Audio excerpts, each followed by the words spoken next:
2020년 10월 29일 목요일 낮 12시 27분을 조금 지나고 있습니다. 오늘도 한 영상 기록을 남겨봅니다. 이제 뭐 가을이 완전히 뭐 깊어가는데, 어제 아침에도 이야기를 했습니다만은, 이 가을이 되면은 우리나라 뭐 국내 가요에서도 들어볼 만한 곡이 많이 있고, 또 뭐 팝송에도 들어볼 곡이 많이 있습니다. 이거 어제 아침에 이야기했습니다만은, 최백호의 내 마음 갈 곳을 잃어. 이 노래는 요즘 같은 날 이렇게 들어보면은 상당히 좋을 것 같습니다. 가을엔 뭐 떠나지 말아요. 낙엽지면 서름이 더해요. 차라리 하얀 겨울에 떠나요. 뭐 이렇게 가사가 그렇게 이어지는데, 여하튼 뭐 최백호의 음성에 이렇게 매혹당해서, 당시에 인기 탤런트였죠. 김자옥 하고, 이제 김자옥 씨가 이제 뭐 결혼을 하게 됐다, 그런 이야기 했는데, 나는 어제도 이야기했습니다만은, 젊은 시절에 매혹당한 것이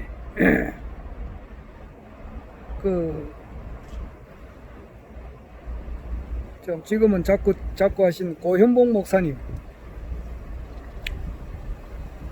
그분의 인격과 그분의 참 어떤 모습에 내가 굉장히 좀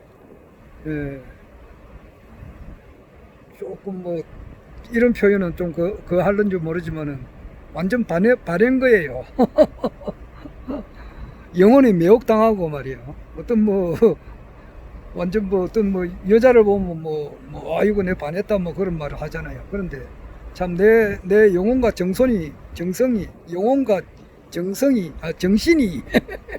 거기에다가 완전히 참 이렇게 뺏겼다 싶이 했어요. 그래서 어떻게 하면 사람이 저렇게도 거룩한 모습을 보여줄 수가 있을까? 저렇게도 참 영적으로 뛰어나신 그런 모습을 보여줄 수 있을까? 성화된 사람이 이제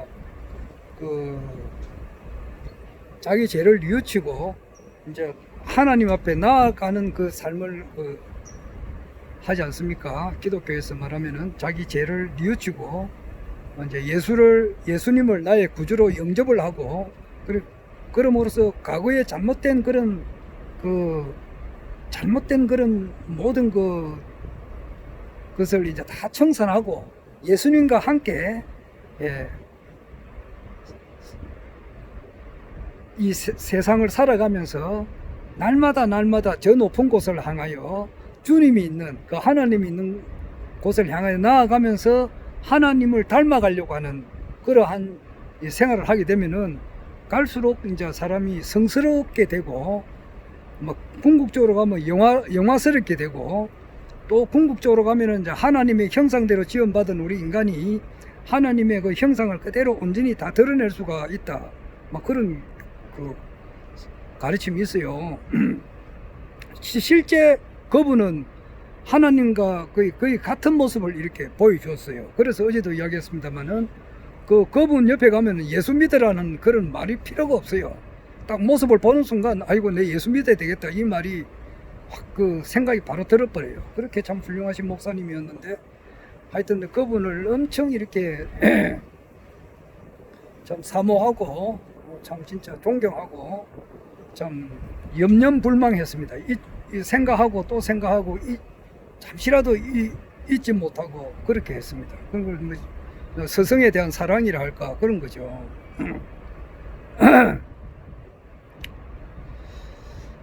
그러게 이제 거기 이제 극한 상태까지 갑니다. 거기 끝까지 가게 되면 이제 변합니다. 그래서 극적반이라는 말이 있어요. 극한 상태까지 가면은 바뀌어요. 궁하면은 또 통하고 궁적통이고 그런 말이 있는데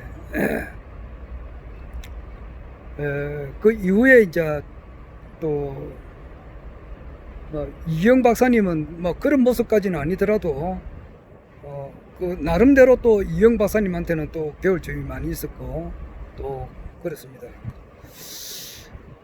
그 이후에 또 이렇게 보면은 헬만 헤세라고 있습니다. 헬만 헤세는 뭐 그분 독일 사람이니까 내가 직접 가서 볼 수는 없지만은 책을 통해서 그 사진을 통해서 그분의 정신계를 이제 우리가 알 수가 있다 이 말이에요. 내가 지금 김성기 아닙니까? 그러면은 내를 잘 아는 사람이 내하고 직접 뭐 같이 밥도 먹고 말도 하고 같이 생활도 한다 해가지고 내를 잘 아느냐 하면은 그게 아니에요. 그게 아닙니다. 오늘도 조금 전에 지금 12시 반쯤 됐으니까 몇 시고? 아이고.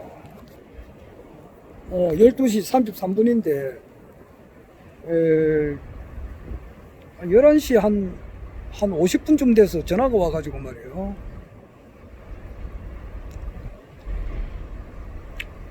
어떤 분이 전화가 왔어요. 전화가 와가지고 뭐 이제 한 며칠 뒤에 모임이 있는데 그날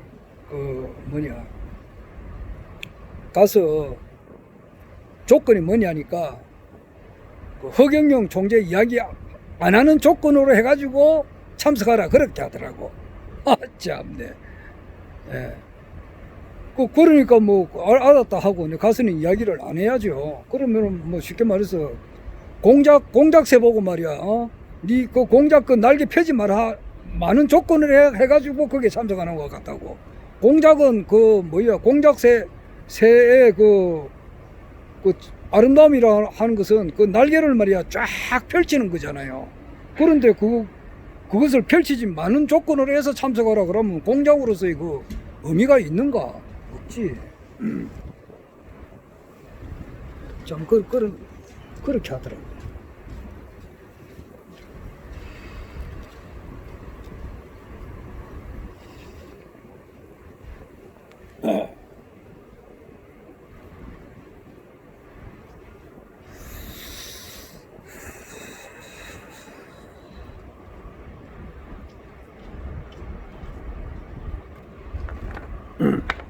하여튼 뭐 사람이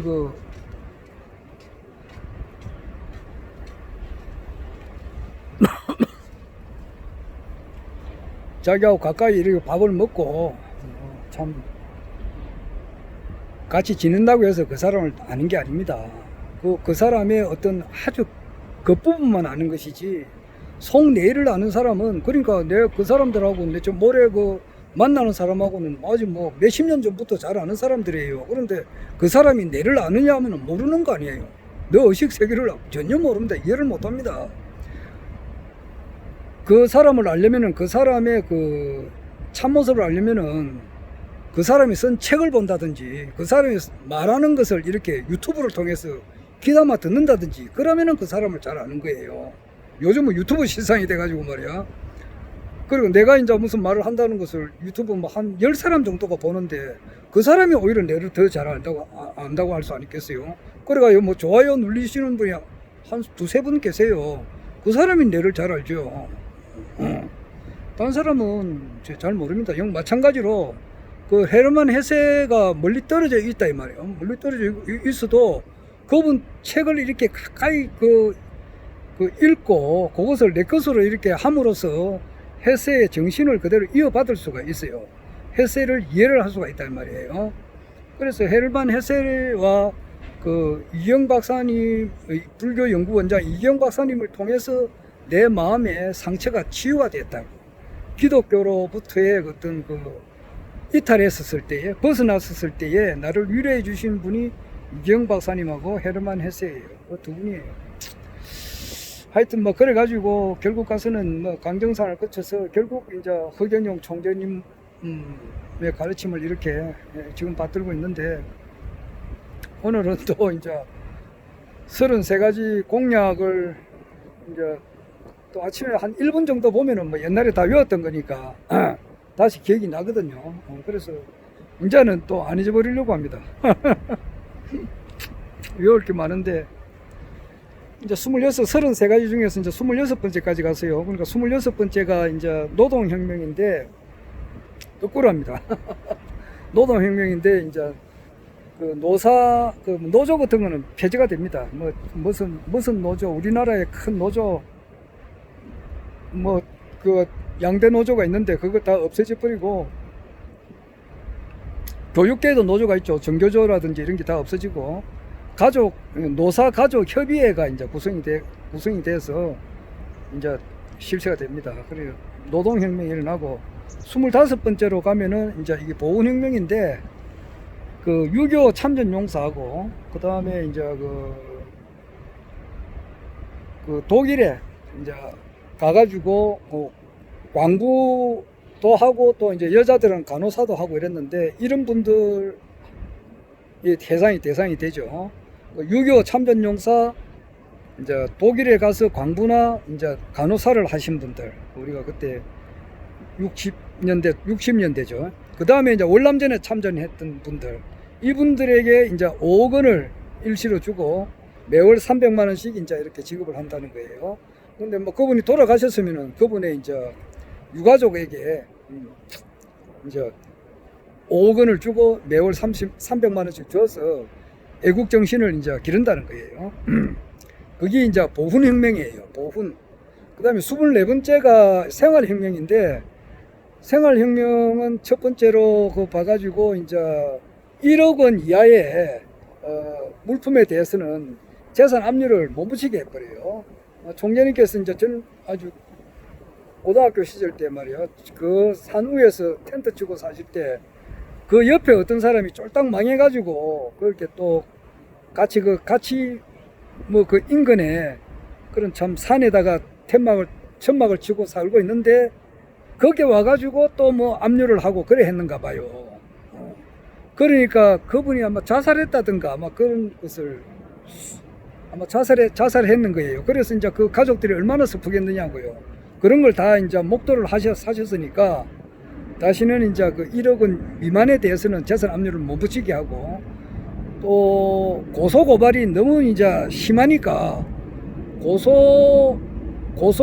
고발하는데 어떤 뭐 보증금을 이제 걸어야 된다는 거, 여기 이제 들어가게 되고, 그 다음에 무슨 전과 기록이나 이혼 기록을 이렇게 기록에 남기지 않도록 해서 사생활 보호를 한다는 거예요. 그래서 생활 개혁을 한다는 겁니다.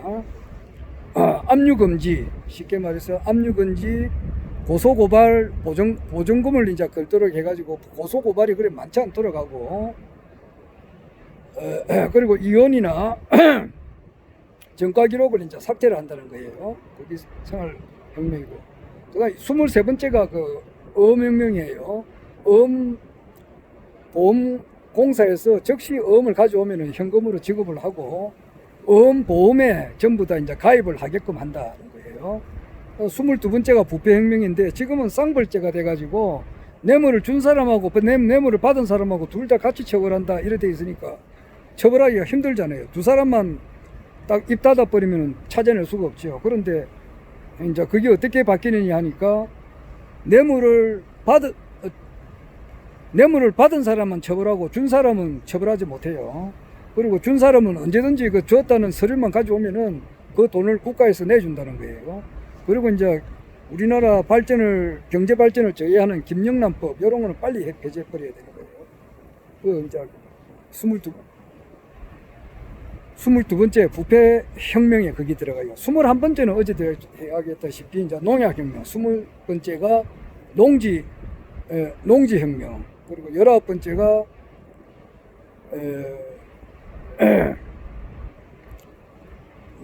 징병제에서 모병제로 이렇게 하는 거예요. 18번째가 이제 지역을 서울시가 너무 적기 때문에 이제 경기도 전체를 서울시로 포함돼 버리고, 충청도 강원도를 합쳐서 충강도, 전라북도, 경상북도를 합쳐서 이제 경전도, 전라남도와 이제 경상남도를 합해서 전경도, 이렇게 또 제주도 이래 가지고 큰 도는 이제 그 제주도, 정경도, 경전도, 충강도 4개 도로 이렇게 함으로써 지역 감정을 없애버린다는 거예요. 거기 18번째죠. 그리고 17번째는 이제 화폐 개혁을 통해 가지고 지하자금 900조 원을 이제 이렇게 끌어 당긴다는 거예요. 화폐 변경을 한다 이 말이에요. 화폐 개혁이 되고, 그리고 이제 17번째가 화폐 개혁이고, 16번째가 유엔 혁명을 통해 가지고 판문점에 유엔 본부를 데려와 가지고 이제 전쟁 방지를 이제 하게 되고, 또 국방비 절감이 되는 거예요. 그리고 이제 남북의 이제 통일을 이제 앞당기게 된다는 거. 그 이제 유엔 혁명이 되는 거예요. 15번째가 취업 혁명이고 말이야. 그러니까 뭐 지금은 전부 다 대기업 들어가려고 하는데, 중소기업만 들어가더라도 3년간 월 100만 원씩 이렇게 계속 이제 주니까. 그러니까 뭐 대기업 단위나 중소기업 단위나 똑같고, 특히 중소기업에 5년간 다니게 되면은 3억 원의 창업 자금을 지원하니까 이거는 또 상당히 혁신적인 일이 되죠. 그리고 취업 원서를 국가에다가 제출하는 그 순간부터 취업이 안 됐다 하더라도 수당이 나오게 된다 이 말이에요. 그런 취업 혁명이 되는 거예요. 이제 그리고 이제 14번째가 이제 금융실명제를 통해서, 금융실명제인데 금융실명제를 이제 폐지를 한다는 것이 금융혁명이에요. 그렇게 함으로써 우리나라 돈이 이제 외부로, 해외로 이제 빠져나가지 못하게끔 한다는 거예요. 13번째가 이제 뉴딜 혁명인데, 이제 80세까지라고 하는데, 어떨 때는 100세까지라고 해요. 할머니, 할아버지들, 또는 뭐 젊은 사람들, 똑같이 이제 전국에 1000군데의 뉴딜 단지를 만들어가지고 농업 대국을 만든다는 거예요. 먹여주고 재워주고 월 100만 원씩 준다는 거예요. 사법혁명은 12번째가 사법혁명인데, 이거는 재산비례 벌금형으로서 이제 처리하고, 강력범을 하는 한 군데만 교도소를 놔두고 전부 다 이제 재산비례 벌금형으로서 처리해 버린다는 거예요.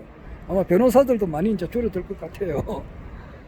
오늘 뭐 이명박 대통령 그 대법원에서 말이에요, 17년 형이 이제 확정이 되고 이러니까 앞으로 2, 3일 내로 이제 다시 뭐 재수가 될 것 같다 그렇게 하는데, 그리고 뭐 추징금이 몇백억이 있고 뭐 벌금이 몇십억 있고 그러는데, 실제 그 내막을 아는 사람들 보면은 몇백억 이거는 뭐 코끼리 빗새끼도 안 된다는 것이지, 실제 원 금액에 비하면은 아주 미미한 거라고 그렇게 이야기하시는 분이 있어요. 더 이상 이야기는 하지 않겠습니다만은, 하여튼간에 뭐 언젠가는 그런 돈은 또 이제 다 이제 밝혀나죠. 1조 탐물이 100조 진이다. 100년 탐물이 1조 진이다 말이야. 100년 탐했던 물이 뭐 하루 한 방에 다 없어진다는 말이, 하루아침에 물거품이 된다는 거. 이번에 중국에서도 그 폭우가 와가지고 그런 것을 많이 보았어요. 자기 전 재산이 말이야, 다 강물이 다 썰려가 버리니까 이제 욕심내 가지고 100년 동안 탐욕을 내서 만든 재물이 하루아침에 물거품이 된단 말이야. 그 11번째가 교육혁명이에요. 수능제를 이제 폐지를 하는 거예요. 그리고 자기가 좋아하는 한 과목만 시험을 치고 그런 거예요. 그 다음에 10번째가 이제 신불혁명. 신용불량자들을 전부 다 20년 장기 저리로 이렇게 해서 갚아 나가게끔 한다는 거예요. 9번째가 세무혁명인데, 세무혁명은 크게 보면 6가지가 있어요. 첫 번째가 이제 그 정권거래 1억 원 이하의 정권거래세는 폐지한다는 거고, 둘째는 이제 36가지의 각종 세금을 한 가지로 통합하게 됨으로써 고소득자들이 이제 우리나라에서 최고 잘 사는 상류층들이 1년에 200조 원의 소득을 이렇게 200조 원을 탈루하고 있는데, 그것을 찾아낼 수가 있고, 또 이제 100조 원의 이제 돈이 더 이제 창출되니까 결국 가서 36가지 세금을 하나로 통폐합함으로써 300조 원의 재원 창출이 되는 거예요. 세 번째가 이제 그 자동차에 대한 그 세금이 너무 많습니다. 보유세가 있고 1년에 뭐 한 번인가 두 번인가 내야 되잖아요. 그 다음에 등록세, 뭐 취득세, 뭐 그리고 이제 고속도로 가면 고속도로 주행료 이게 있는데, 이거 전부 다 싹 다 없애버리고 휘발유 넣을 때 거기에 조금 더 포함해서 내면은 굉장히 이제 차를 많이 타는 사람들은 많이 내게 되는 거 아니에요. 하여튼 그렇게 해서 일단 자동차에 대한 모든 세금은 없애버린다는 거예요. 그리고 휘발유 때 이제 조금 더 하니까 별 느낄 수도 없는 거예요. 그리고 이제 세금의 이제 세무개혁의 네 번째가 이제 세금 포인트 제도를 실행해 가지고 이제 세금을 많이 내는 세금 포인트를 해서 세금 포인트는 또 유산으로 해가지고 상속이 되고 포인트 그거를 해가지고 대출도 받을 수도 있게 되고 세금 포인트가 높은 사람들은 아주 이제 우리나라의 존경의 대상이 되는 거죠. 대한민국 사람으로서 이순신 장군이나 세종대왕을 보고 뭐 욕하는 사람은 없지 않을까요? 그렇듯이 앞으로는 사회 풍토가 세금을 많이 내는 사람들을 그렇게 존경을 하는 그런 풍토가 될 것 같아요. 세금 포인트 제도가 있고 그 다음으로 이제 봐서는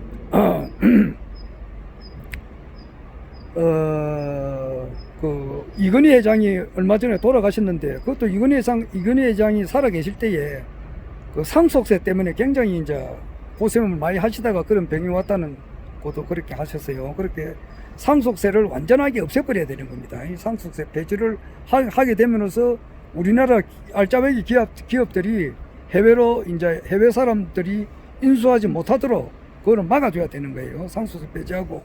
그 다음에 이제 특수 사업자를 신설해서 100조 원의 돈이 창출이 돼요. 그렇게 세무혁명이 6가지가 있어요. 그 다음에 8번째가 소득혁명이 돼요. 그래서 이제 부익부 빈익분을 이런 세상을 없애버리는 거예요. 중산주의를 해가지고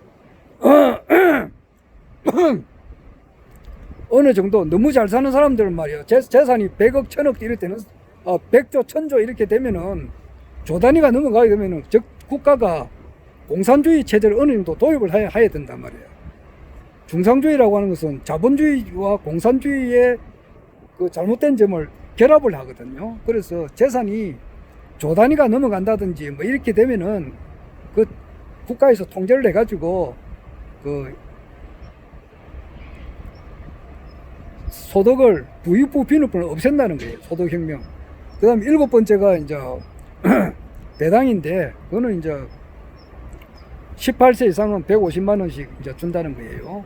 배당 최소한 150만 원을 준다고 합니다. 그게 어떤 달은 이제 160만 원도 되고 어떤 달은 180만 원도 되고 그런 거예요. 그게 이제 점점 올라갈 수도 있고 그래요. 그 여섯 번째가 부채혁명인데 지금 그 부채가 전부 다 있는데 부채를 18세 이상은 전부 다 1억 원의 코로나 긴급생계지원금을 지급함으로써 18세 이상이 뭐 집안에 4명 있다 그러면 4억을 받게 되는 거죠. 그런 게 있고 오후 이제 5번째가 노후혁명인데 이제 65세 이상은 70만 원의 이제 건국수당을 더 받게 된다는 거예요. 4번째가 이제 출산혁명 5천만 원 반드시 받아야 되죠.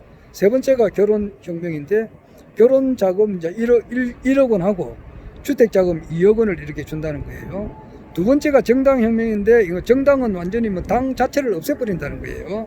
첫 번째가 이제 정치혁명인데 정치혁명도 3가지가 있죠. 국회의원 300명을 무보수 명예직으로 해버리고 그리고 3,000명의 보좌관도 다 없애버리는 거예요. 거기에 대한 세수가 한 2조 원 가까이 절감이 되고 그 이제 2번째 정치혁명으로 있어서는 지금 이제 지자재 지방자치단체장을 대통령이 임명을 함으로써 선거 지자재 단체장 선거 비용 1조 원에 약 1조 원 되는 거예요. 1조 원을 절감하고 지자재 그 단체장이 자기가 또 한 번 더 하기 위해서 선심성으로 예산을 막 써요. 그것을 절감이 되는 거예요. 세 번째가 정당 보조금 이거를 폐지하는 거예요. 그래서 정치혁명이 이제 일어나는 겁니다. 그런 걸 좀 요즘 외워봅니다. 다시 뭐 전에 다 외웠던 거지만 한 번 더 외워보고. 하여튼 간에 뭐 나는 과거에